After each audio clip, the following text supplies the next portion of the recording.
తెలుగు చలనచిత్ర పరిశ్రమలో మరో విషాదం నెలకొంది. ప్రముఖ సీనియర్ నటుడు కోట శ్రీనివాసరావు ఆదివారం తెల్లవారుజామున కన్నుమూశారు.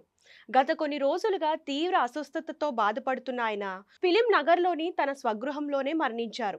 వయసు మీద పడడంతో నడవలేని స్థితిలో ఉన్న 2 ఏళ్ల క్రితం వరకు సినిమాల్లో నటించారు.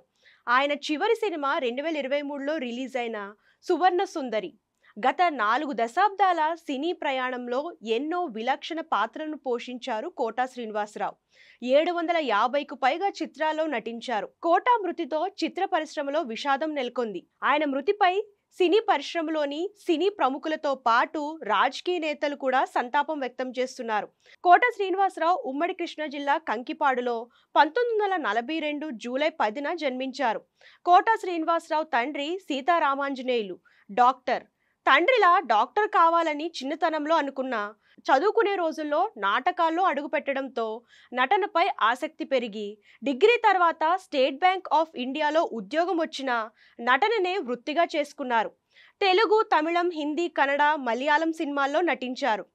కోట శ్రీనివాసరావు తెలుగు చలనచిత్ర పరిశ్రమలో ఒక ప్రత్యేకమైన శకమని చెప్పవచ్చు. ఆయన ఎంచుకున్న పాత్రల్లో నటించేవారు కాదు, జీవించేవారని చెప్పవచ్చు. ఆహనా పెళ్ళంటాలో పిసినారిగా, గణేష్ సినిమాలో రాజకీయవేత్తగా ఇలా ఏ పాత్రలోనైనా తనదైన శైలితో నటించేవారు.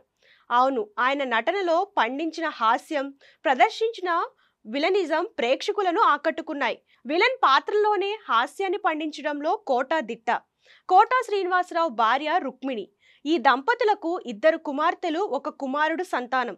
కోట శ్రీనివాసరావు తనయుడు తండ్రి బాటలో సినిమాల్లో అడుగుపెట్టిన అదే సమయంలోనే ఓ యాక్సిడెంట్లో ప్రాణాలు పోగొట్టుకున్నారు.